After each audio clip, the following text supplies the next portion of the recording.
Dengan Rahman dan Rohimnya Allah, Dia berikan kepada kita banyak amalan yang mudah dan ringan, tak perlu mengorbankan harta ataupun jiwa, tapi pahalanya luar biasa. Dari mulai ampunan seluruh dosa, dinaikkan derajat berkali lipat, hingga diberi ribuan istana di surga, insya Allah. Inilah 7 amalan seringan pasir, dengan pahala seberat gunung. Simak videonya sampai habis. Madu menjadi salah satu obat paling mujarab, insya Allah. Kami sedia madu ternak dan madu hutan, yang dihasilkan oleh lebah dari nektar bunga asli, bukan dari gula yang dimakan lebah. Proses higienis, kemasan praktis dan modern. Garansi uang 1 juta rupiah, bila terbukti madu kami tidak asli. Terbaik, madu kelanceng, dari lebah Trigona. Hubungi 1. Membaca surat Al-Ikhlas. Dari hadits riwayat Ahmad. Barang siapa membaca surat Al-Ikhlas 10 kali, Allah akan membangun istana di surga untuknya. Ini adalah amalan yang sangat ringan, tapi diganjar Allah dengan pahala sangat besar, sebuah istana di surga. Amalan tanpa perlu uang, dan tanpa tenaga besar. Bahkan, tanpa perlu berpindah dari tempat duduk, hanya perlu niat ikhlas, meluangkan sedikit waktu, dan berkonsentrasi, tapi mendapat ganjaran luar biasa di akhirat kelak. Amalan ini bisa dikerjakan berkali-kali dalam satu hari. 2. Berjalan kaki ke masjid. Dari Abu Hurairah radhiyallahu anhu, Rasulullah shallallahu alaihi wasallam bersabda, barang siapa bersuci di rumahnya, lalu berjalan ke salah satu rumah Allah untuk menunaikan salah satu kewajiban yang Allah perintahkan, maka setiap langkahnya akan menghapuskan dosa dan langkah lainnya akan meninggikan derajatnya. Masjid adalah tempat yang agung, tempat ibadah dan penyembahan kepada Rabbul Alamin. Allah memotivasi hambanya untuk membiasakan diri beribadah di masjid dengan pahala besar dan melimpah. Setiap langkah ke masjid meninggikan derajat, baik di dunia atau akhirat, serta menghapus dosa-dosa. Semakin jauh jarak rumah ke masjid, maka semakin besar pula pahalanya. 3. Mengisi syaf sholat. Dari hadits riwayat Abu Daud dan An-Nasai, Rasulullah shallallahu alaihi wasallam bersabda, barang siapa yang menutup celah dalam syaf, maka Allah akan membangunkan untuknya sebuah rumah di surga dan mengangkat derajatnya. Ini juga satu amalan yang sangat ringan, tapi diberi ganjaran luar biasa dari Allah. Biasakan, sesaat sebelum sholat berjemaah, untuk memperhatikan kondisi syaf sholat.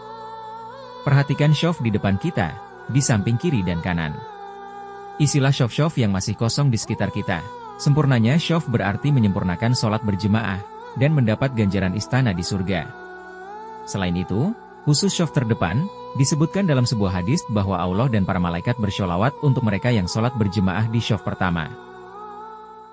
4. Berzikir setelah sholat.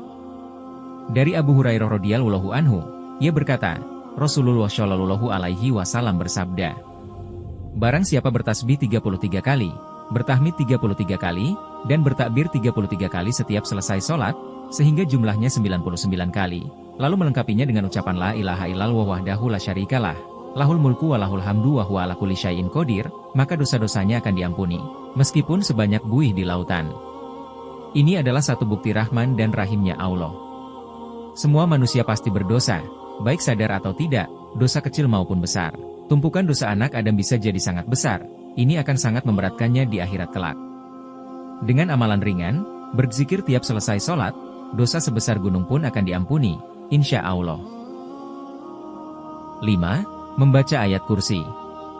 Membaca ayat kursi, atau surat Al-Baqarah ayat 255, setelah selesai sholat wajib, mempunyai keutamaan sendiri.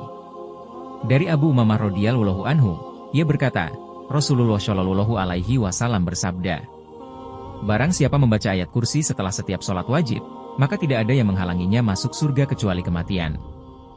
Para ulama menjelaskan bahwa ayat kursi adalah ayat paling agung, karena ayat ini mengandung tauhid kepada Allah yang murni dan dapat menguatkan iman seorang muslim.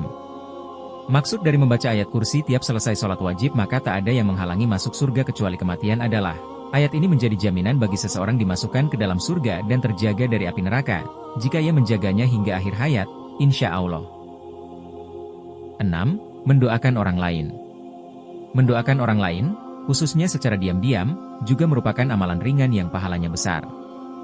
Dari Abu Darda, radhiyallahu anhu, ia mendengar Rasulullah shallallahu alaihi wasallam bersabda, barang siapa mendoakan kebaikan untuk saudaranya tanpa sepengetahuannya, maka malaikat yang ditugaskan untuknya akan berkata, amin, dan untukmu juga seperti itu. Jadi, Mendoakan orang lain secara sembunyi-sembunyi adalah amalan yang akan diberi ganjaran dengan doa yang sama. Karena doa tersebut diaminkan oleh malaikat-malaikat yang soleh.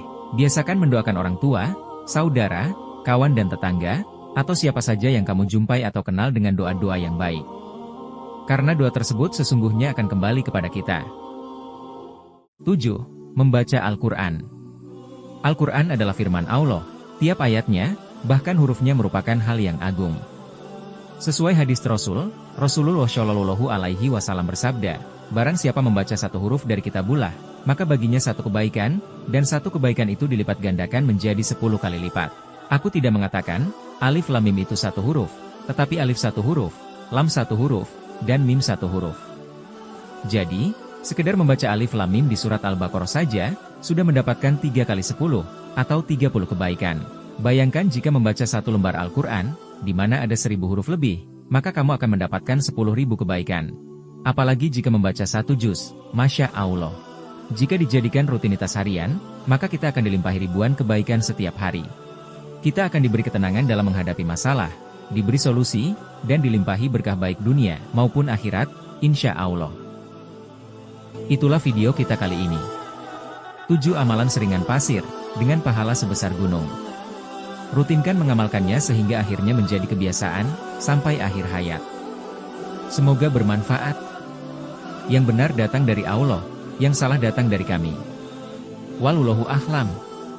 Wassalamualaikum warahmatullahi wabarakatuh.